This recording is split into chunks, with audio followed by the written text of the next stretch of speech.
Andy, first of all, just to recap, Tuesday, very disappointing obviously when it came to the result, but there were parts of that game where you played really well. What are the kind of lessons that you've learned as a management team from Tuesday, and what can you implement there to take that forward? I think, as you say, there was some real good elements of the game. I think it's probably our best start at home this season. We got on the front foot, we were assertive, both with and without the ball. We played lots of forward passes, we penetrated their last line, we got behind them, we got good balls into the box, we got good numbers in the box. We deservedly took the lead, and we then go 2-0 up in the second half. But they're effective at what they do, and they can pen you back in a variety of ways. And we were defending, that they weren't having many clear-cut chances, but they were having to defend our box, and 2 lapses in concentration to take the game to extra time, and then a similar thing happens at the end of extra time as well. So listen, there's always things to learn from every single game, whether you've won or whether you've drawn or whether you've lost. It's important that you highlight them, you utilise them as a learning tool as well. But we've obviously done that this morning, but we've also highlighted a lot of good stuff that we did as well, particularly with the ball, and it's things that we need to keep progressing with. There's a psychological aspect to some of this as well, isn't it? Particularly when you're on such a high point within the game, and then you finish like that. Is part of the learning process dealing with that as well, because and fans will get up and down about this as well. As a group, do you have to kind of do that as well and stay on an even keel? There would have been no one more disappointed in the stadium than the group of players and staff after the game on Tuesday night, because of the nature of how the game had gone, and the game was in our control, and to concede a goal in the 96th minute, to take the game to extra time and then do a similar thing in extra time made it really, really disappointed. And the players and staff were as disappointed as anyone in the whole stadium. So it's important then you try and go through the process of the emotion, the immediate aftermath of the game. Everyone's extremely disappointed, but we're here to respond. We have to respond. We're paid to respond. Our sole focus since that game ended is about learning from it, but it's also about what we can control going forward, and that's our recovery from that game. And players who've gone and played the 90 plus 30 minutes, that was a huge physical effort, with the workload and schedule we've got, with that being our 31st game of the season already. So it's important that those guys recover, both mentally and physically. We've had a group training this morning, and that the process starts again now in terms of our preparation for Wigan, and what do we need to do to beat Wigan. Scoring 3, obviously, that was the first time I think in quite a few months, but letting 3 in as well. That's after a clean sheet on Saturday. Is the next stage kind of marrying the two of them together now, so you can build on all that? Yeah, of course, you're obviously trying to align both things, both with and without the ball, to make the performance the result. And say there were lots of things that we did well in possession. We defended our box well for the vast majority of that game, and I say that they put you under pressure in a variety of ways. But to say just lapses of concentration, and towards the end of the game where maybe fatigue is setting in, when we were having to use a small pool of players in reality. So maybe they're one or two the consequences of that. But I say it's up to us now to respond. That's what we're here to do. Individually and collectively, we start the process again, and we now look towards Wigan and our next league game. And it's a team who are just above us in the league, who've obviously had the points deduction. So it's a game we want to come here in our home ground with our home support behind us, and try and get a really good result. You talked the other night, and just briefly there, about some of the players who maybe can't complete the 90 at this stage, and managing them. Can you just expand on how you decide when you need to withdraw them, and why that some of them aren't up to that yet? It's like I said, it's maybe just a bit of context around why you have to make those changes in games to maybe protect some of the players. I think all our players are obviously their own individuals. They all are here, they've all had history. And some of that history has contained injuries previously, so that is one consideration. Whether they're coming back from a previous injury within us, and also we've got 4, 5, 6 players who are probably in that category of being out for a number of months, and then you're slowly building up their training load, and you then try to do the same with their game load as well, because the last thing that I want to do, and the last thing I'm prepared to do, is put one of our players at risk, because I don't think it's for the benefit of the player, the team, the squad, or the football club. It might suit me to go and say, well, just go out and play 90 minutes and let's cross our fingers, but I'm not prepared to do that. So those things go into consideration after every game. There's testing from each individual player and how have they recovered from the previous game. So we use that data. I obviously have conversations with each individual player, and we then have conversations with myself, the coaching staff, and the medical department, and we speak openly and honestly about a number of things. And then ultimately, it's my decision then to say, well, this is the advice I've been given. Speak with a player. So using Conor Grant as an example, Conor Grant was aware on Monday that what his maximum game time was for that, and we exceeded it because we had to with Gavin going off at half time with a calf. So I knew going into the last stages of Tuesday night's game that once they score to make it 2-1 with a 9 minutes left in normal time, and already speaking to the fourth official in terms of where we were at for injury time, there's going to be at least 5 minutes. So they were in the ascendancy for the game. Would I have liked to have made a change to try and wrestle that ascendancy back? Of course I would. But I also knew that if the game goes to extra time, Conor Grant has to come off the pitch. Otherwise, we play for half an hour with 10 men. So that's what you have to try and weigh up at the time and making those decisions. And that's the decision I made. I couldn't afford to go into extra time and play with 10 men, obviously.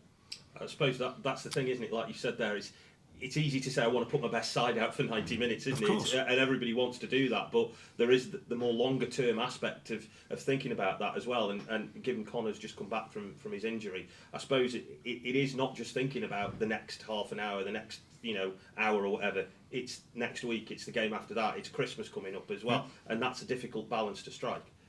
Of course, and looking at that one position in its own context, we've got Mitch Clark ruled out for the next 3 months. We've got James Plant ruled out for the next 3 months. So in terms of choices and number of players who can play in that position, that number has obviously diminished now. To use Conor again as another example, to overload him straight immediately after coming back into the squad and starting game time is probably going to cost Conor Grant again. So I would then lose another player for a longer period of time. So those are the decisions that I have the most information about. I then have to go and make the decision. Do I want to make the changes I had to make in the second half? Absolutely not. We had the momentum of the game. We were playing really well. I had to take a player off at half time who was being really effective in the first half in Gavin Massey. Really good first half, really good supply from down the right hand side. And Alfie and Ollie both come off at the same period, with one returning from injury and feeling his hamstring at half time. And Ollie had an impact on his knee. You're looking at both of them and the information, and I have to then take them off the pitch. And then it's then about the impact of the players who come onto the pitch. Let's just talk about Ryan Loft a little bit. Obviously got his first goal the other night, which will have been good for him, but then he's had the if you like, the trauma of the penalty shootout as well. Just talk to us about how he settled and how difficult it's been for him, because I know it's not been straightforward with injuries and such, but how is he getting on at the moment and how is he fitting in with you, do you think? Well, I think Ryan will be the first to say that it's been a tough start for him. I think getting injured straight away it isn't the ideal start, and we had a really good conversation last week before the Exeter game, and it was almost a fresh start from where he was and a number of things that we discussed. And I messaged him on Monday morning, make this new start a great one. And he came on the pitch on Tuesday night and he was everything that he needs to be on a consistent basis.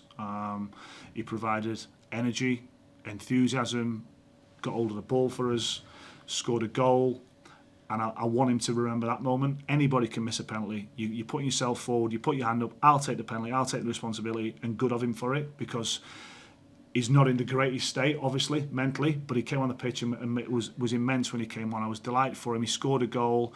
I want him to build on that going forward.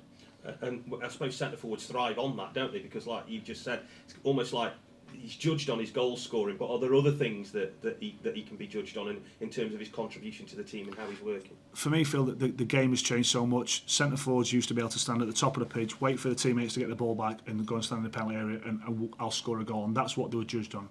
The game has changed, that they have to be, they're part of how we create and score goals. They're also the first line of us stopping conceding goals. So they have to do both things, and can we get players who can tick as many of those boxes that we can? And at our level, they won't be able to do all of them. So it's important that one of my roles and the coaching staff's role is to try and develop the whole game, to make them a better player, and that's what we'll be doing.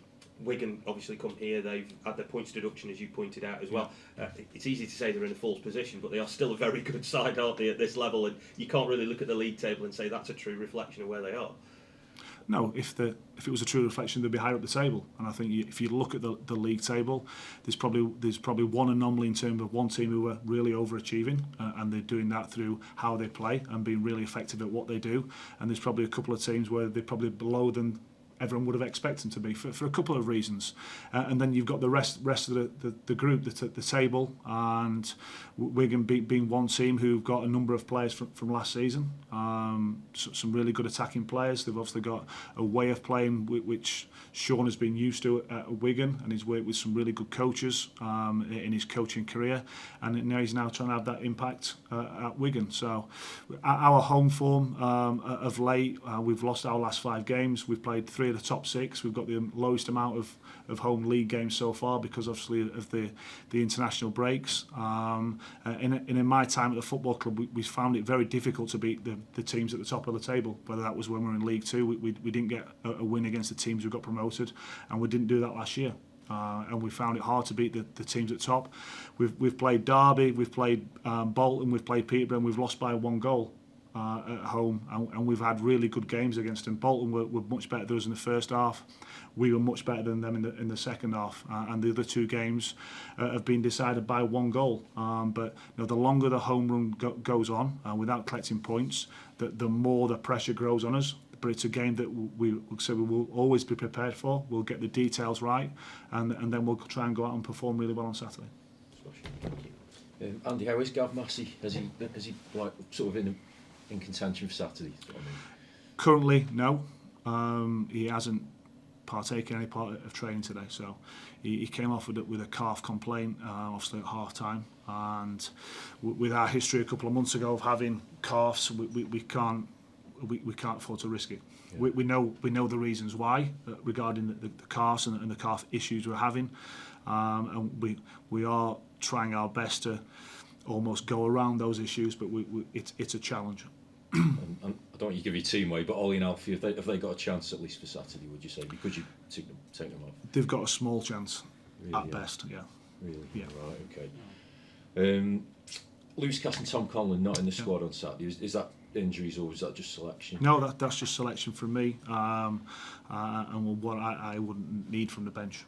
Yeah, and I think the last one was just an update on, I think it's just James Wilson and Dan Jones that we know of, the sort of the longer term injuries. Yeah, Dan, came back and then had the impact with his ankle a couple of weeks ago, so missed the Stevenage first game and then the Bolton game. He came back out last week, so he's training fully and obviously trying to gain fitness, so whenever his opportunity arises, he's ready. He's obviously another one who's been out for a long period of time, and we've got real numbers in that position and real choice, so he has to be ready. He has to push himself to be ready for the next opportunity. And James has joined in with us for the first time this morning in terms of being able to do everything regarding training, so he's back with the main group, which is good for everyone. Does that put him sort of in line to be picked for the next game, or is that still too soon? No, it's too early. This is his first session back since Newcastle in the Bristol Street Motors, so obviously he's been out for a period of time. He's been doing a lot of work with the medical and sports science stuff, a lot of one-on-one stuff. He then joined back in with us for part training, obviously no contact, but today he's joined in fully for the first time, so great to see him back out there. He brought a real enthusiasm to the session, to the group, a real desire to work really hard, and it's good to have him back.